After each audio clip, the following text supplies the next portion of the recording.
The development of rights of people in England and its colonies.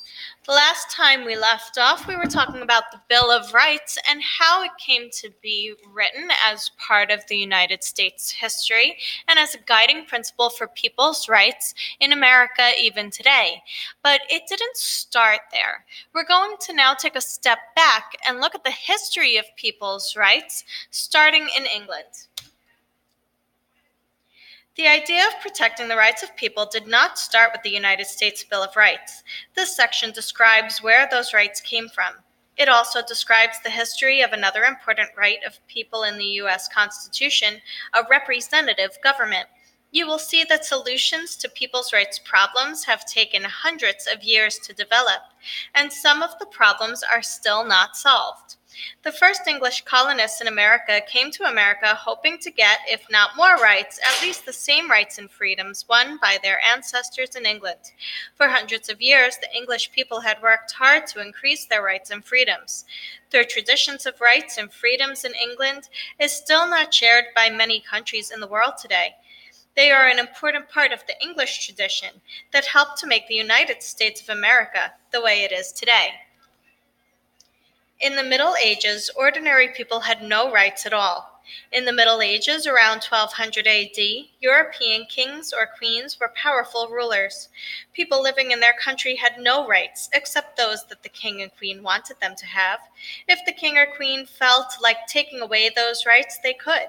People had to do what their king or queen told them to do, or they could be punished by being beaten, sent to jail, or even put to death. The English limit their king's power. The English ruler, King John, was very harsh. King John demanded that all the people, including the wealthy landlords, pay higher taxes. The king put people in jail and kept them there until they did whatever he demanded. In 1215, the wealthy and powerful people in England considered the high taxes a problem.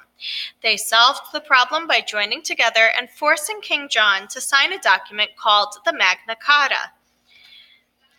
The Magna Carta limited the power of the king. The Magna Carta brought back an idea that had been important in Rome over 1,000 years earlier. The Magna Carta stated that the people had the right to limit the power of the king and to have some control over their government. By signing the Magna Carta, King John agreed to give the wealthy people two important rights: trial by jury and the right of representation for taxation.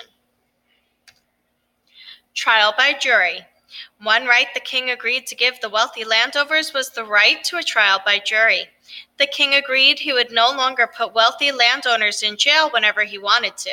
The Magna Carta said the wealthy could only be put in jail if they were accused of breaking a law, and then they must be tried in an open court with a jury deciding whether they were innocent or guilty.